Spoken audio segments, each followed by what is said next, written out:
The Deputy Prime Minister was quite comfortable with the review out of the Pentagon.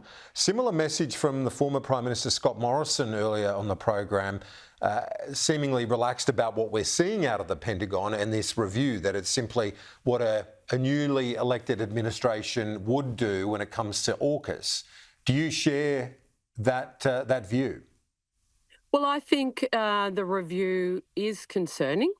I think it adds to the long task list of issues that the Prime Minister will have to raise with the President next week. The reality is we have a very real vulnerability, and these very strategic, long-standing alliances are critical to our security. So AUKUS and our strategic relationship with the United States has to be the primary concern of the Prime Minister. And we in the Coalition obviously wish him every success in strengthening that relationship and not weakening it.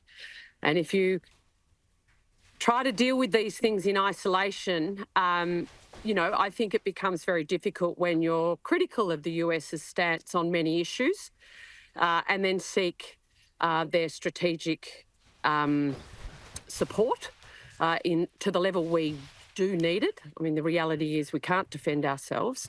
And so I think we wish the Prime Minister every success in strengthening our relationship with the US next week.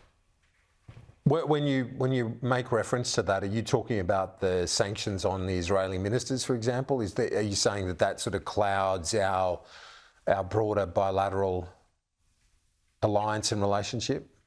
Well, I think there's no, there are a lot of critics of President Trump personally and his administration more broadly within the Labor Party. Some of them have been quiet and some of them not so quiet. There's even critics within the Labor caucus of AUKUS itself. And I think people need to have a serious reality check here. We don't spend enough on defence. We can't defend ourselves without these long-standing special relationships.